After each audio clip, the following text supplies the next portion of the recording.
Marco Polo naît le 15 septembre 1254 à Venise, capitale de la République du même nom, située sur la mer Adriatique.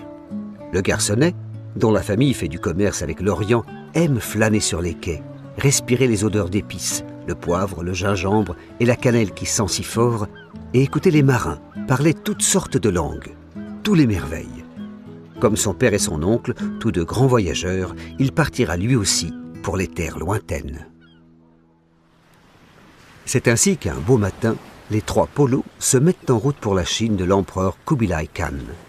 Ils suivent la célèbre route de la soie, d'abord par la mer où les bateaux sont pleins de pierres précieuses, d'épices, de perles, de draps de soie et d'or. Ensuite, par la voie terrestre à dos de cheval. Que c'est loin!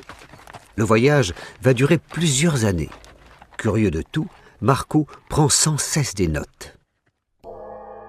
Grâce à ces notes, réunies dans le livre des merveilles, on connaît tout sur le séjour chez Kubilai en 1275 à Cambaluc, la ville du Khan, actuel Pékin. Marco décrit la splendeur de ces 8 palais, les fêtes et les grandes chasses aux faucons. Il s'étonne que l'empereur ait 4 femmes et 22 fils. Kubilai l'engage comme ambassadeur messager, un rôle très important qui implique de parler couramment les 4 langues utilisées dans l'Empire. Marco décrit tout ce qu'il voit, les paysages, les villes traversées, les coutumes des habitants, la faune, la flore. Un vrai guide touristique. Là, ce sont des vergers magnifiques. Ici, on chasse le lion, l'ours et le cerf. Enfin, voici la ville la plus grande du monde, Kinsai, actuelle Hangzhou. Il y a des maisons très belles. Il y a aussi dans chaque rue des tours publiques et des ponts. Marco s'intéresse à la flore et à la faune. Il s'interroge sur cet oiseau nommé ruc, qui est si grand et si fort qu'il peut s'emparer d'un gros éléphant et voler avec.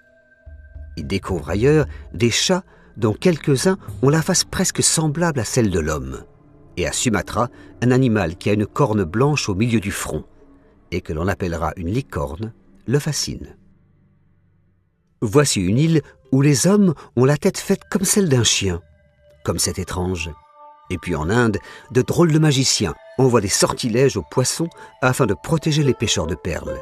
Et puis, plus loin, des hommes s'enduisent le corps d'huile pour avoir la peau encore plus noire. Car celui qui est le plus noir est le plus estimé.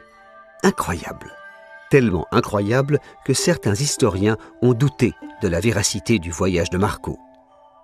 Mais pas les voyageurs qui, eux, sont partis sans relâche à la recherche de ces terres mystérieuses. Après 17 ans de découverte, il est temps de rentrer. Un long voyage périlleux jusqu'à Venise où personne ne le reconnaît, car il est habillé comme les Mongols et parle vénitien avec un très drôle d'accent. Il rapporte dans ses bagages des tas de pierres précieuses, des rubis d'un rouge vif, des saphirs d'un bleu profond, des émeraudes d'un vert foncé et des diamants scintillants. La maison de Marco et sa famille est alors surnommée le Palais des Millions. À peine de retour, les Polos se trouvent confrontés à la guerre qui oppose une nouvelle fois la République de Venise à sa rivale, la République de Gênes. Marco n'hésite pas. Il arme une galère pour soutenir la flotte vénitienne.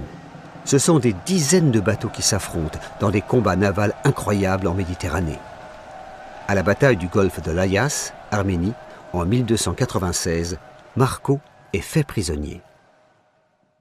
Marco est transféré dans une prison de Gênes. Son compagnon de cellule s'appelle Rustichello de Pise, un écrivain à qui il va dicter ses notes de voyage. Libéré, Marco regagne Venise avec son manuscrit, le livre des merveilles ou Devisement du monde, qui est transcrit et copié dans plein de langues. Une version exécutée au début du XVe siècle est ornée de magnifiques enluminures.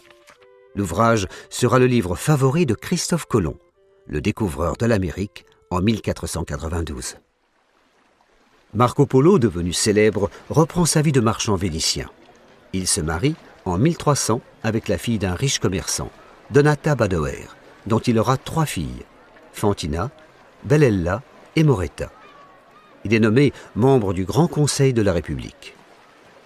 Il meurt le dimanche 8 janvier 1324 à 70 ans, après une vie bien remplie.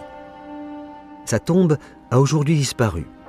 Mais l'aéroport international de Venise porte son nom, un hommage au plus grand héros vénitien.